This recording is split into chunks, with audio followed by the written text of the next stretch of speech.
Hello friends, welcome to Malathi kitchen. மாடி தோட்டம் வந்திருக்கேங்க. மாட்டு எரு நல்லா காஞ்சிருக்கு பாருங்கள். மாட்டு சாணம் இந்த அளவுக்கு நல்லா காஞ்சிருக்கணும். நான் வந்து எங்கள் வீட்டாண்டேருந்து 1 கிலோமீட்டருக்கு மாட்டு பண்ணை இருக்குது.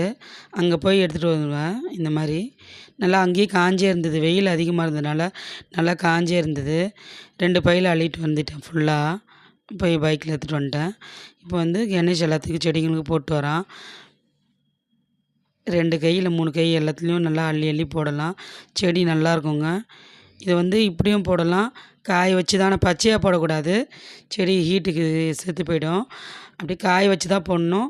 இப்படியும் போடலாம். இல்லைனா இந்த காஞ்ச சாணத்துலேயே தண்ணி ஃபுல்லாக பிடிச்சி வச்சுட்டு மறுநாள் போட்டுட்டு அந்த தண்ணியும் செடிங்களுக்கு ஊற்றி விடலாம். இந்த 2 மாதிரியும் பண்ணலாம்.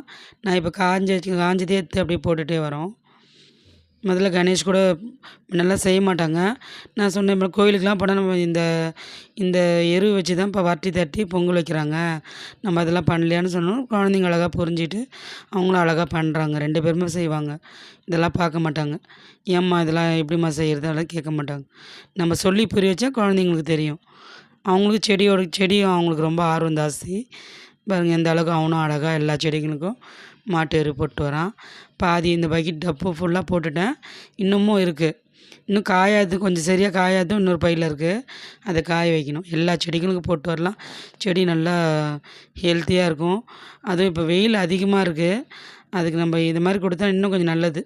தண்ணி நிறைய விடணும். இது போட்டுட்டு இது மூழ்கிற அளவு தண்ணி நல்லா நிறைய விடணும், எல்லா செடிகளுக்கும் போட்டுட்டு. இதை மறுநாள் இந்த ஊற வச்ச தண்ணியை ஸ்ப்ரே கூட பண்ணலாம். 1 லிட்டருக்கு 2 லிட்டர் தண்ணி கலந்து ஸ்ப்ரேவாகவும் பண்ணலாம். இதே மாதிரி போட்டு வரணும்.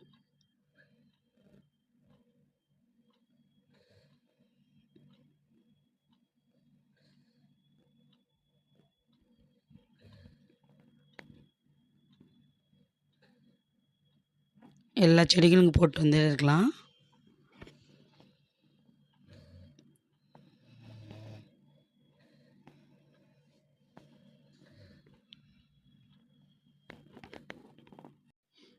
இது போடுறதுனால செடி நல்லா எனர்ஜிக்காக இருக்கும்.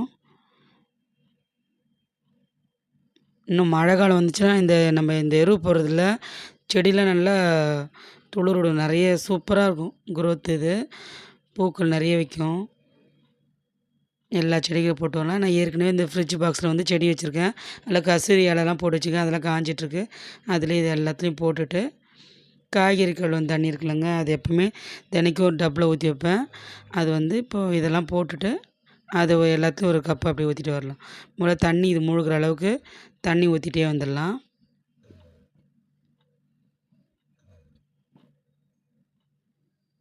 நல்லா நனையணும். நம்ம போடுறது நல்லா காஞ்ச மாட்டு எரு நல்லா மண் நனையணும். ஃபுல்லாக பிடிச்சி போட்டுடலாம். எல்லா செடிக்குமே தண்ணி விட்டுட்டு. மண்ணுன்னு பார்த்தீங்கன்னா நான் வந்து வெளியெல்லாம் வாங்க மாட்டேங்க. நம்ம இந்த வெளியில் இந்த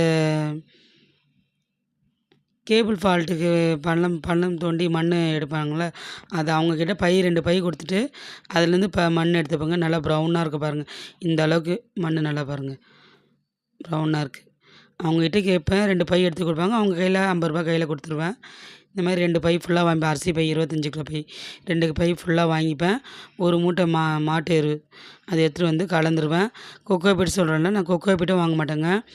தேங்காய் நார் வந்து எங்கள் வீட்டுக்கிட்ட சொன்னேன்னா அந்த தேங்காய் நார் வந்து தூள் கொட்டோம்ல, அது வந்து கடையாண்டு வந்து வாங்கிட்டு வருவார் ஒரு பை ஃபுல்லாக. அதையும் 2 நாள் தண்ணியில் ஊற வச்சுருவேன். இது 2 மூட்டை இது எல்லாத்தையும் கலந்து செடி வைப்பேங்க. செடி சூப்பராக வரும். காய்கறி கழுவு தண்ணிலாம் ஊற்றிருக்கேன். பிடிச்சிருந்தா லைக் பண்ணுங்கள், சப்ஸ்கிரைப் பண்ணுங்கள், உங்கள் ஃப்ரெண்ட்ஸ் அண்ட் ஃபேமிலிக்கு ஷேர் பண்ணுங்கள்.